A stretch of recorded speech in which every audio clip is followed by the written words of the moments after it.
Corona की दस्तक से लेकर अब तक जो काले, धुंधले और सुनहरे छींटे कागज पर गिरे हैं, उसने देश की एक नई तस्वीर बना डाली है। हर कागज की तरह इस कागज की भी चार भुजाएं हैं, जिसके हर कोने पर एक अलग कोण नजर आ रहा है। ये चार कोण हैं जिम्मेदारी, बेपरवाही, अवसरवाद और मजबूरी। इन विषम और विकट हालात में ऐसे वीरों से देश भरा हुआ है जो हर वक्त हर मोड़ पर कोरोना को पटकनी दे रहे हैं।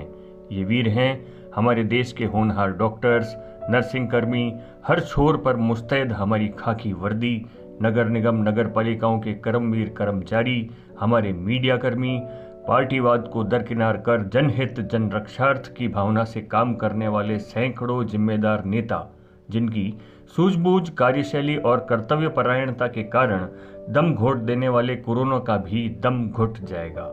ये सब वो अभिमन्यु हैं जो अपने अपने रणक्षेत्र में एक के बाद एक द्वार को भेदते जा रहे हैं। अब अंतिम चुनौती है इन रणवीरों के सामने सातवां द्वार, जो इस कागज का दूसरा कोण भी है, बेपरवाही।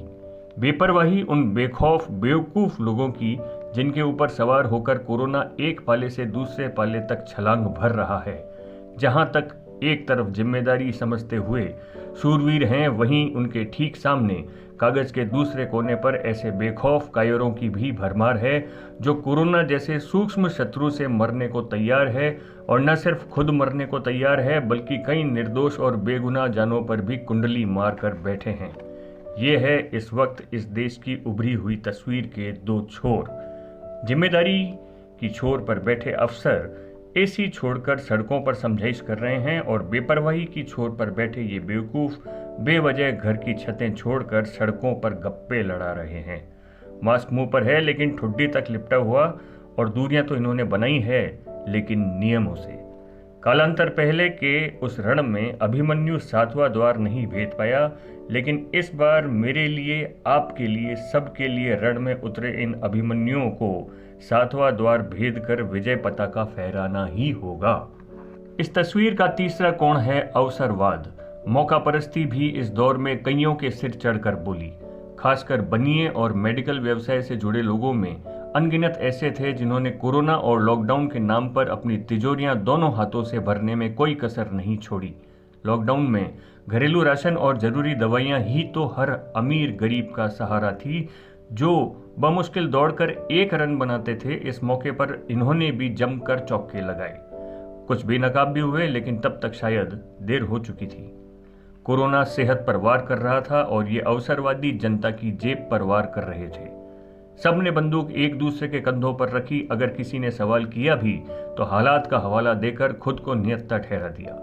अवसरवाद के ऐसे नज़ारे भी दिखे जब सियासत ने लाचार गरीब तक मुफ्त 2 वक्त का राशन पहुंचाना चाहा, और ये बेशरम फोन पर प्रशासन से आटा दाल मांग रहे थे, जबकि हकीकत में इनके घर के फ्रिज चिकन और मक्खन से भरे पड़े थे। अब कोरोना ने देश की जो तस्वीर बनाई, और चौथा कोण मजबूरी। मजबूरी ऐसी कि सुनकर रोंगटे खड़े हो गए, देखने वालों के दिल दहल गए। जब इस देश को बनाने वाले मजदूर हाथ में 4 रोटी लेकर पैदल ही अपने घरों को निकल पड़े। कोई महाराष्ट्र से निकला, कोई गुजरात से, कोई दिल्ली से निकला तो कोई हैदराबाद से। समय ऐसा था कि राज्य की सीमा पार करना देश की सीमा पार कर जाने जितना दूभर हो गया था। किसी को समझ में नहीं आया कि किसे मरने दें और किसे बचाएं। किस्मत वाले थे वो जो साइकिल के हैंडल, पेंडल, कैंडल और बिना सैंडल के अपने शहर तक पहुंच गए, वरना रास्ते में ही इनके चलते फिरते शरीर लाशों में तब्दील हो रहे थे।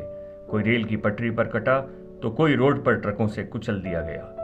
कुल मिलाकर कोरोना ने आईना दिखा दिया कि कौन जिम्मेदार है, कौन बेपरवाह, कौन मौका परस्त और कौन मजबूर। चेहरा सबका और सबको नजर आ रहा है इस आईने में।